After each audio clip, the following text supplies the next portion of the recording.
Hi, welcome to Jadekind Gaming. I am Adam, and today I want to talk a little bit about my history with world building, and I'm going to do it through a lot of maps. And I'm certainly skipping lots of things, and there's a lot of world building that is nothing to do with maps. Generally, if you're building a world, you're going to have maps, and those maps are going to have names, and I'm going to have just pages of notes about those. Some beforehand, and then others that I take as I go and add in later. Because that's one thing. When running a role-playing game, the world-building process does not end once the game starts. In fact, there's more of it. Some things I do, I tend to really solidify before I get to the point where, I'm playing the game. And that's not the best. It's not. Many of the ones that I have more success that work better are ones where I have a good amount of stuff figured out, and then I have spots where I can throw stuff, or just enough that in my head I'm not so solidified of this is how the world is. Because if the world needs to be different for the story, for the game, as it progresses to be more fun, then the world needs to be different. Figure out, just know what you've set in place within the game, and everything else can change. And one thing, with maps, I do a bit of art. I enjoy that. It's fun for me. Usually I'm making maps like these because they're fun for me. This is the way that I tend to build worlds, because it's fun for me. If it's not fun for you, don't do it. You won't enjoy it if it's not fun, and it won't turn out as well anyways. You can in general, you need some idea. If the characters, if they're just going to a dungeon, and they're, and they're going into dungeon, back to town, sent to next, then it doesn't really matter. But if they're going to be exploring from city to city, or any that kind of thing, then it is good to have an idea, which you can of course make your own map. You can just go online and find maps that other people have made. That is definitely an option, and not really a difficult one. You can just have, with an idea in your head, like recently I ran a game that was essentially they're trying to, liberate city. There's some, high class people that are oppressing lower class, and they're going from major city to major city, trying to undermine the regime and raise up rebellion. Great fun. I had no map. Deliberately, I've done all these maps, and it was at a point where I'm like, I've done a lot of maps lately. Let's do a game of no map. And I started them in a city, and okay, whatever, I have a basic idea what it is, and then, so that was their starting city, and then they go to at that time I just referenced, okay, you go to the city to the north. So I knew that it was to the north. And then they needed to go somewhere after that, and so I was like, well, to the east is the gnome stronghold. And so they went there. And I ended up, getting an idea that really it could be just boxes, just an idea of north, south, east, west, boxes, and just sort of a note, once they got to a place and I'm like, oh, there's a coast here. No more going further that direction, but just sort of building it as they needed a place to go, and depending on what they needed within the place for the story to get more interesting, I had them do that. And at times I could add coasts, which meant they had to double back to go the other way from where they started, which in turn meant that they got to go see later on what, how things had changed based on what they'd done. So I just sort of made it up as I went, no map, just sort of like a rough boxes on like a note card or something, would be, at most. Really, most of them were named as, or described as, south of whatever, or, later, that way I could remember, okay, this is here, and just keep a rough idea in my head throughout most of playing that. But yeah, because if they're going to travel around, you need an idea, but you don't have to do a map like these, and you'll see a variety of ways to do maps. I have both like city towns, and I have like region or world map kind of things. And they're ideas, and I'm just gonna show off some of what I've done. If you have any questions about it, this is a discussion video, I suppose, so please ask down below. Either if it's something easy like, oh yeah, and I can just answer, great. If it's the kind of thing I'm like, that's a wonderful thing to explain, then I have an idea for another video, and that's nice for me. And then you'll get a nice full answer that way as well. But yeah, so if you have any questions about it, do ask, or even just comments on things I say or whatever. But before I get into what I've made, I did want to note one thing I've done and had great fun with where I don't make a map. I use one that exists. And that's for modern campaigns, D20 Modern or similar kind of things, is to use Google Earth, or now you even have like the Google Maps on your phone, but that idea that you can get a map that has satellite imagery that I can drop down to like Street View and look at the front of a building. I can see what the Earth really looks like really quick, on the fly, and I've had great fun with that with some of my modern games. So if you're running something modern, I would really want to push forward that idea of just use Google Earth or something similar, whether it's at the table or just in preparing, to put them in Earth, put them in the real world. That's an option. That's available. We have the technology. But I'll show you maps, and this is going to take us back to what are some of my... Well, this actually might be my first map that I made for a role-playing game. And that's this right here, and I have no idea what program I used. Make sure we're in... Actually, let's zoom in a bit. We'll zoom back out later. But there was some program, I think, that let me drop buildings and coasts, if I recall. And it was limited. That's why it's almost like a rectangle shape. It's because I couldn't do too much. You know, my options were very limited with it. I don't know if it's a normal program or a web design thing or what, but somehow I made this. And, you know, whatever, I'd had some buildings and a graveyard and a boat that they came in on or something or left on. And so I just put this together and printed it out. And I have a little... oh man, a little piece of paper that said, you know, oh, yellow building, so that was an armor shop, and that was a fishing shop. And we'll see here and later, especially early on, I wasn't great. I mean, I started when I might have been just into high school. I think I was in high school by the time I started. Maybe still middle school. But, yeah, I mean, I was pretty young. But, yeah, so I just made a little town world. I mean, there's nowhere where anyone lives on this island. I didn't think about it. Whoops, right? But whatever. You know, that you gotta start somewhere. And then I made whatever, just sort of a map on a piece of paper. And, gee, those are... the scale of this makes it very ridiculous in that different types of land are very close. The desert is very close to this forest. Again, whatever, just doing what I did. You know, made a map of the island for that was where that town that I just had was, and then you could go forward to this elven city, which again, made, I think, with the same program and with same considerations, just some notes on the side.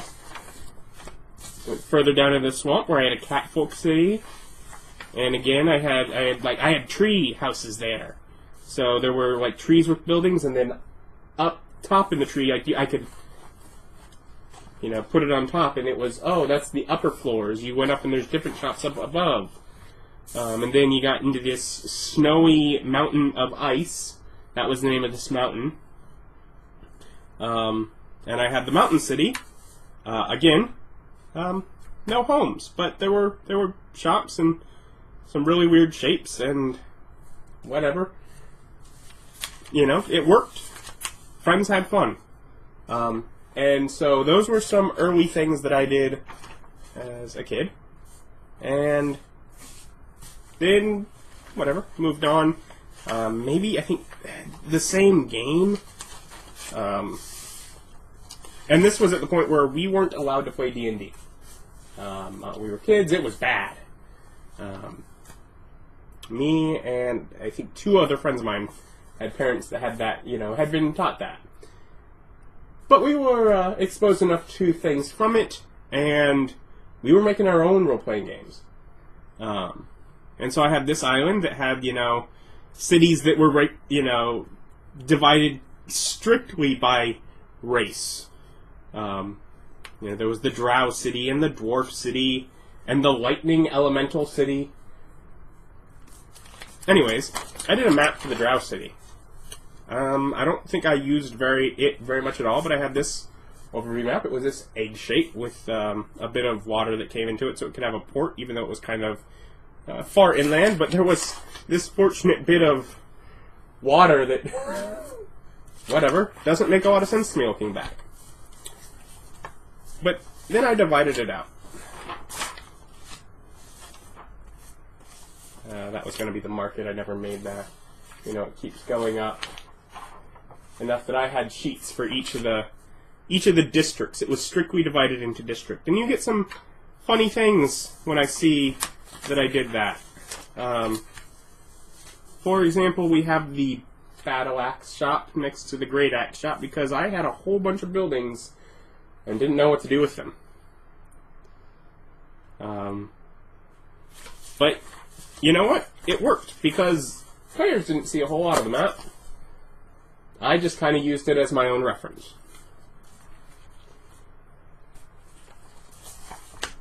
So those were some basic early maps that I'd done.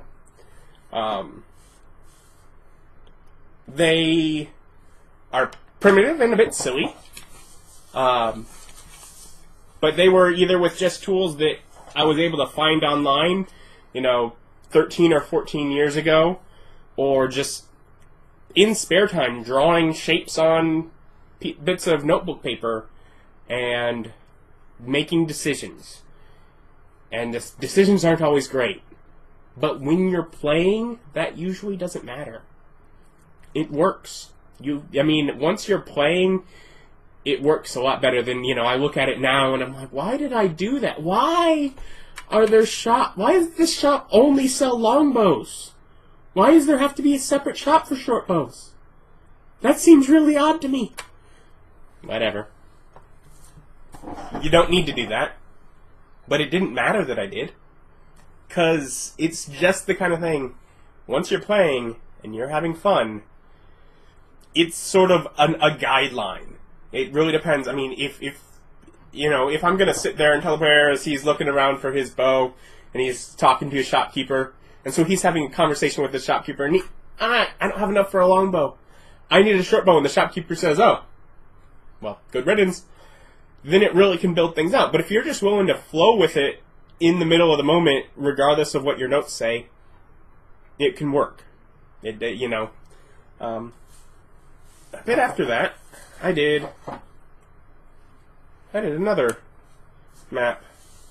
This one I don't believe I ever actually played in. I think this was probably late in high school. I think I have digital versions. I might be, I'm doing all these on camera here, but I may be using digital versions that are easier to see or some scans. But I had an image of an island, and it was forested island, and there was a city, and there was some docks, and there was a pole station, and a forest filter station with an underground caverns that led sewage off to the sea on the cliffside. And all that sounds really weird. It was all uphill from, low to the cliffs are high. That sounds very weird, because it is very weird. I had my main city that had basically an aqueduct structure. This was during high school. I'm sure we'd learned something about aqueducts. And I was like, that's cool. Let's make an entire area based on it. But I think I also was kind of into Phantom of the Opera, and a bit on that. And so I had a big theater. And I had an entire complex design for the theater, and how things worked. Whatever. It was world detail. And then I had, this is actually two different things. I had, this is that, that dock, that port. So it was the there. And at this point, I'd gotten to the point where I had homes for people to live in. So, moving up. And then I had this filter station, which I just had notes and things for here is how there was heating, and I used water evaporation in order to filter the water. Now, I believe the heating might have been magic, but apparently the magic couldn't just remove salt and impurities and stuff. I had to use magic to heat the water and let evaporation do the trick, because that was what was cool to me. And I had I had a whole thing for the pole station, which was another town on the island where people worked, and pretty much it pulled water up from the sea to send it down, the aqueduct down towards the main city. And that was all incredibly complex for no reason. No reason. It didn't need to be that complex. I had some cool city stuff. And it was stuff that it was fun for me, and it was just, I was going through school, it was the stuff I was learning, so I was having fun with it. It's detail.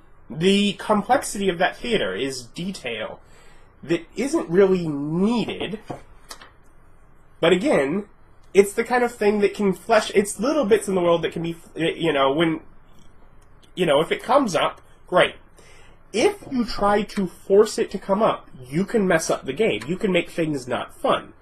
But if you simply just say, if it comes up, it does, wonderful, then it can be fun. It can be all of a sudden the players bump into something and, wait a minute, there's stuff that was already going on in this world.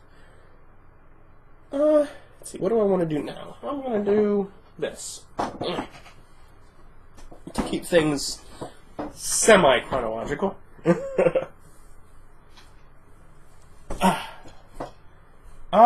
Let's see if yeah, whatever. I have this corkboard that I've had for a while. Years. With the same stuff on it for the whole time. I had a game that I ran, and most of it was actually online. It was play by post, and it was great fun. I went away to school, was away from the friends I game with. It was how I played, and it was primarily an urban game. It was set in this city, Kirton, and I have my different walled districts. Very much the idea of we had, the original city, with upper, and it was actually tiered, and then there was an add-on section to that.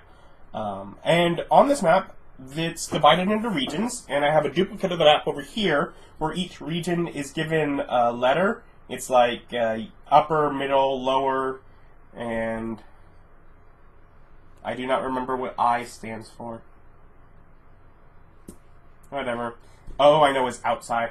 But essentially, it has letters, and they all correspond to Civic District, Elf Neighborhood, the University, the Guild District, the Waterfront, the Inn Street, the Shantytown, Theater District, etc.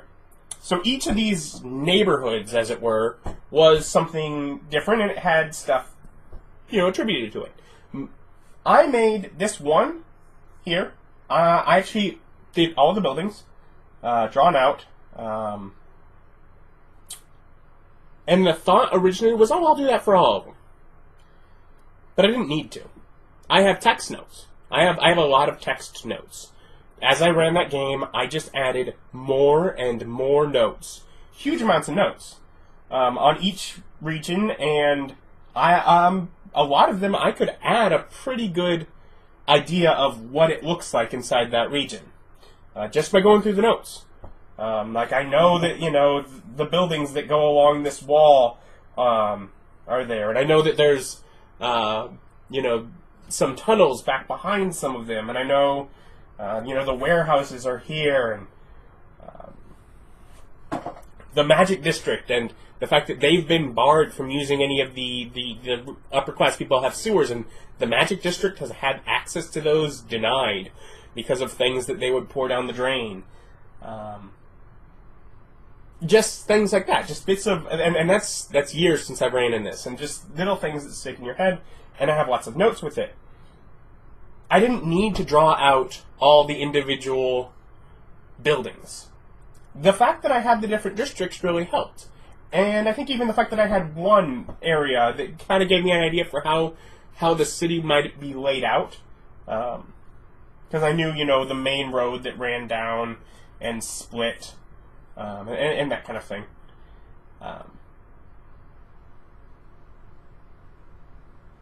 But I didn't need all the exact details. I made those up as they went. When someone said, hey, I'm looking for, whatever, I'm looking for a restaurant. I'm looking for a place to eat. And I know right now he's been spending a while looking around the Magic District. He's like, out for the closest place to eat. Well, okay, I briefly described, okay, yeah, you see a pretty fancy place, long line, rich folk, whatever, it seems to be taking time. He just thinks, okay, so it's a restaurant, but it's a restaurant that's high class, high dollar, heroes feast.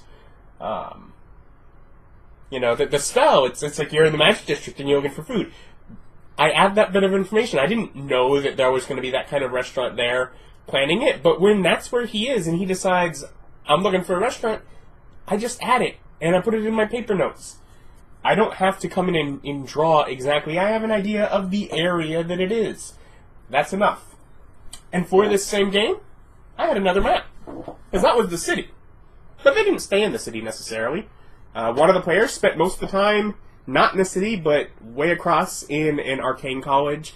And a few of them at one point made trips to another city or to another place and back. And so I had a hexographer map that I designed. And, I have the different regions. It was designed to be on a world, like I had a world at the time with several of my online games where they all had desert along the outside, barriers, and it was the idea that this magically unpassable desert could potentially connect them if people were able to get through it. And I had a group of people that could, and I had a theory for a game that I could have ran that never never got played. But yeah, so I have that hexographer map, which is a program that is great fun. Inkwell Ideas makes it, and I think they just kickstarted recently. Their Hexographer 2 or Worldographer, I think is what it is now. So they're improving what they've already done, and I do kind of look forward to seeing what goes on with that. But and that wasn't the only hexographer map. I had this other one here, and this one has again for a different online game. This one I was using Pathfinder, and I said, well, what do I want to do in this game? And I decided political tension and warring nations, and so I actually have political boundaries on here. And the whole point was that some of them are a bit crossed, you see, and it is two countries at war over who has control of the territory along this river, as well as this big island out here, which I don't think either of them really wanted to do much with, but it is mine. But the river was the big, and there's a city along it, and so it was an invading nation, and really the players weren't even part of the war during the game that I ran. They were just needed for other things because cities and towns couldn't, had to dedicate soldiers to the fight. They needed people that were willing to adventure in order to do more of the simple things. So I had fun with that. And then we got this map here. And I have this, and which is just sort of printout of a map that I have before, and I've started drawing bits on. And just the idea that this is maybe not quite half of a world sphere, and I can just have a bit of world there. Deciding mountains and rivers, and then I made like a railroad, and I have information. It's another way of doing it, and the full map has 2 of these spheres and a strip. I think I can digitally add that. Hopefully there's a digital overlay of that, because I don't actually have that physically. I don't know where that got off to. But yeah, so just sort of the idea of, I made another map. That's for a world that has slowly changed over time. and evolved, but stuck with me from the early days. Theoretically, possibly that, same map as that early one. We move on to this here, this note card. I just used a note card, and you'll see I scanned it, and from the scan, I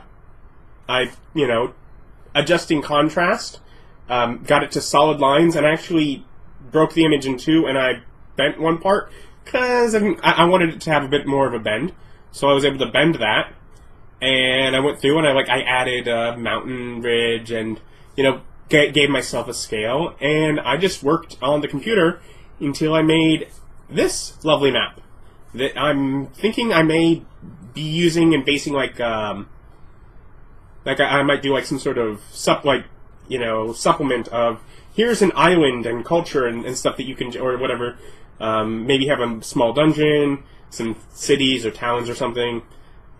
Here's an island that you can just drop into your campaign, and that's kind of what I made this map for. And from this, I can of course make other maps like this one. That really it's the exact same map. I just turned it sepia tone, and looks cool. Maybe would be a nice player handout kind of thing that I could offer. And then carrying on, I have this, which was, again, this is one that I think the theory is to eventually do some sort of scan it in order to do stuff, but I haven't really done anything with it. This is just sort of a very loose idea. You can barely see that. You can kind of see whatever the coastline is. Just, just drawing a coastline, and I cut out a bit of newsprint and folded it so I can get the right curves, and I just sort of have an idea for a world. And this is one that's not done. And as I'm not currently in the middle of a project that will use it, it's sort of on the back burner. But I wanted to show it off because of the way that I made it. And that was this. These are note cards. And I just sort of sat around while watching TV or YouTube or whatever, and I just drew on note cards little squiggly shapes, and then I cut them out. Whole bunches of them.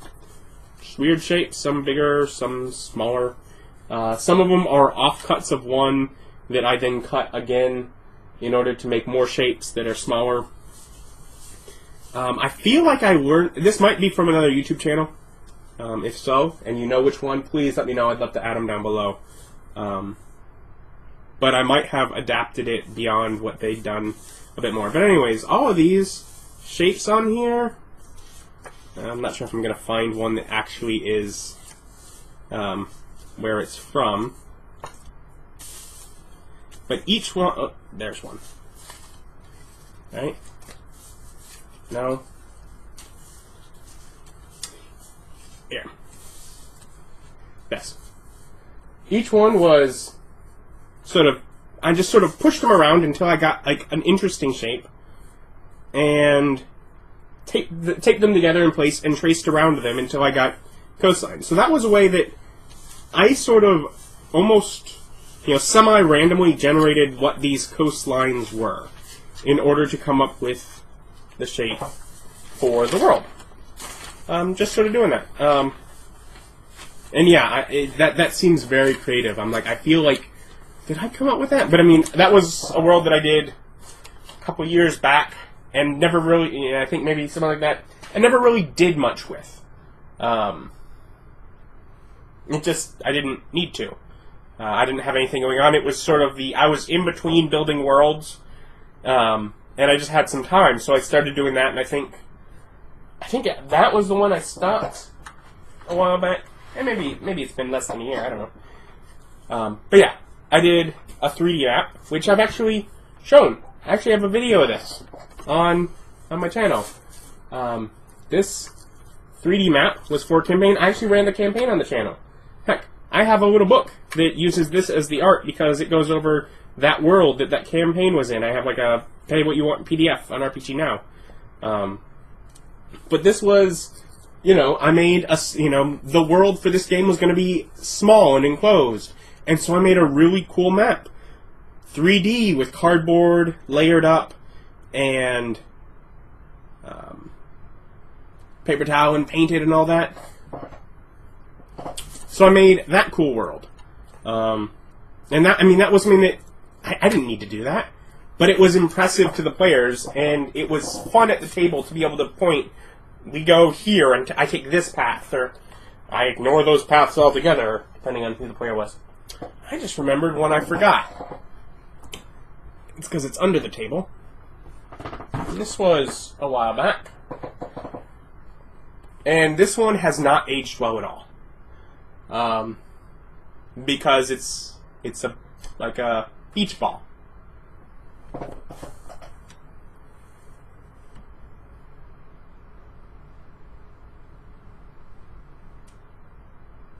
And because it's not an all-white beach ball, which you can get, but I didn't because it was going to cost more and be more work. Sorry about that.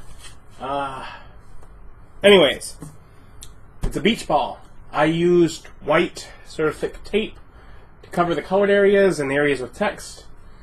Hindsight, might have been worth getting an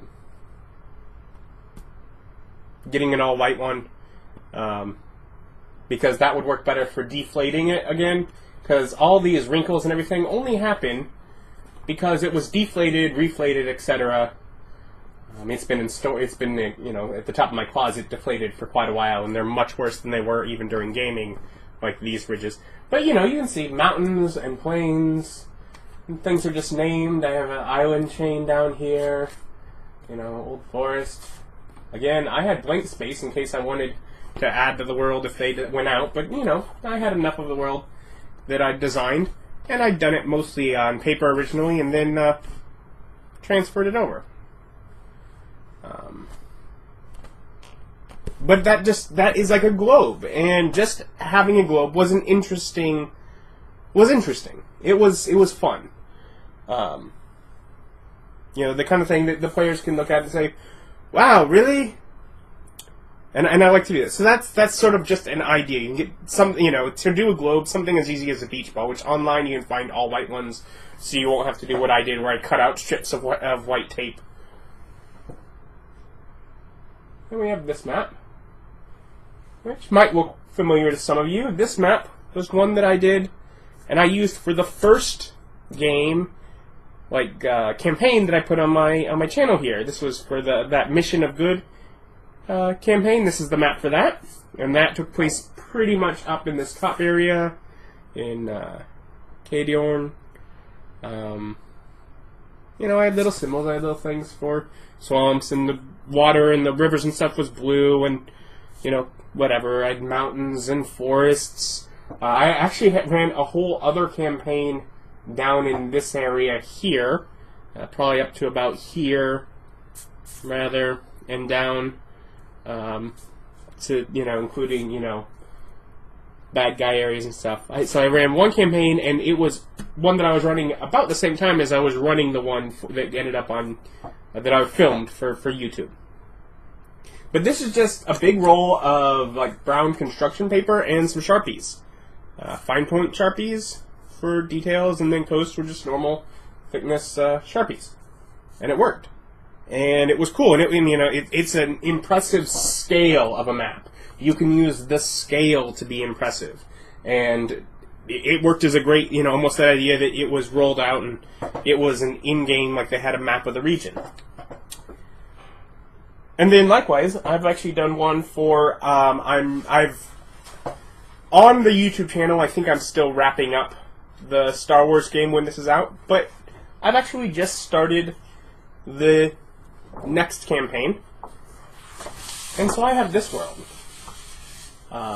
So this is actually going to be the next game on my channel. It's going to take place here, and this is watercolors.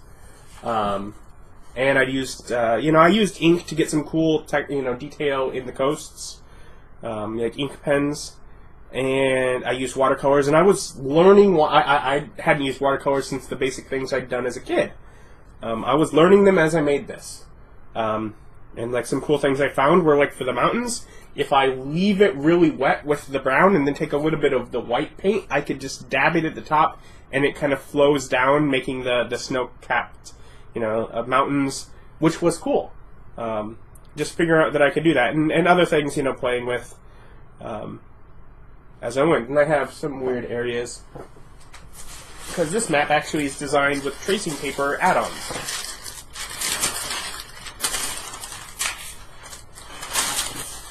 That I can line up with a few spots here. And all of a sudden I have areas of magical effect on the world, which, if you want to find out what those are, you'll have to watch the game. Or, well, I have the capitals and major cities marked on this map. Anything more than that, any of this, what I call towns, all of a sudden you have to add this, as well as roads. Roads and towns get added on this. Now, I might just use this sheet, or I might get a third piece of tracing paper, do the same points to mark it, and have another sheet so that during the game, or more likely maybe even between sessions of the game, I can make more notes. I do not think that this is all that there is to this world. This is actually, at the point that I'm showing you this, I haven't actually ran this game. We've done character creation. I have this, and I have notes about the different regions.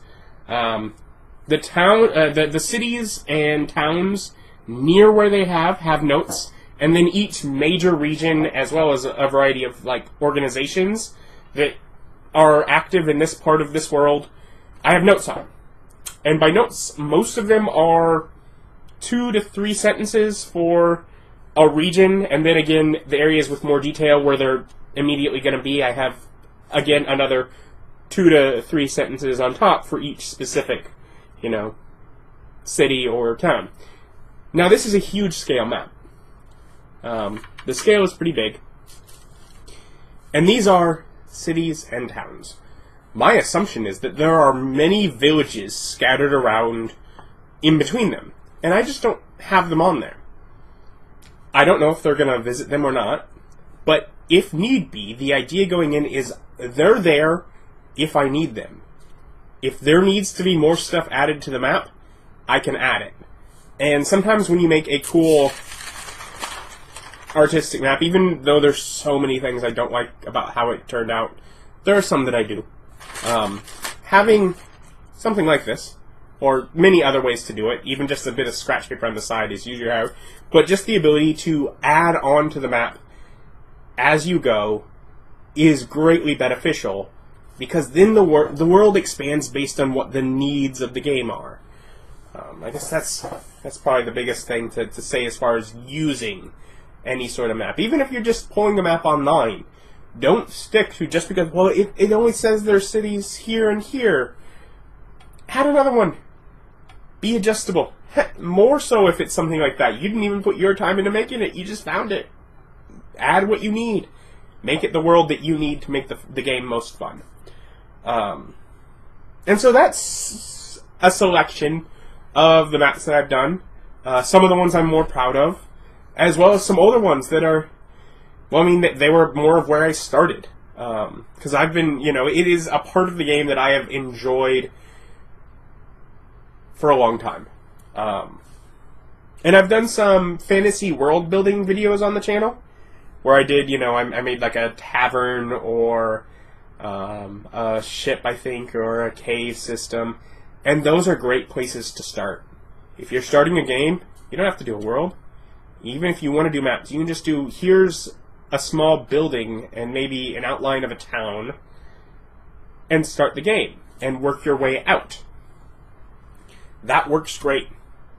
I've known people, I've done that for other games. It works great. You don't need to start from the whole world. Like a world map like this, I have a little bit of political tension, and it works well for that to be able to visualize it. But you could just sort of know they're not getting along with their neighbors and figure out who their neighbors are when it's relevant. But I haven't really done many of the fantasy world building videos for a long time because it is not the way that I usually do it. And it is just sort of me randomly generating, here is something. Which I don't think was necessarily bad. I put out those maps. There are, I think, PDFs with them. And so there's a basic tavern and a basic little cave system. And there's just little bits out there that, whatever, I produced making a video and was able just to attach to the video. And there you go, easy. Something people can use. But it's not necessarily the most straightforward way to make a world or to do anything like that. So, I'm thinking maybe of doing some videos. I might, I was thinking of doing Hexographer, but then they launched the Kickstarter, so maybe I'll start with Cityographer. I have that. I've used that, I think, once. But I don't think that in that game they actually visited the city that I bothered to make it from. They avoided it or stayed right on the outskirts of it, so it didn't really get used in play. But it's fun to play around with. That's another Inkwell's Ideas product. So I might show that off. If you have any questions, how or what advice can I give to you that would make you have an easier time with building worlds for your RPGs? If you have any questions that, that by having answered, or I don't want to say answered, because that sounds like maybe there is a right way, and there isn't. If it's working, great. But if you're trying or wanting to try something else and you're wanting some advice on that, maybe any of the weird things that you've seen, that because I've built worlds, even mostly maps, even just showing maps, I've done them many different ways, as you can see. So if you just have any questions about, any of that, ask down below. Otherwise, just have a great day. Bye.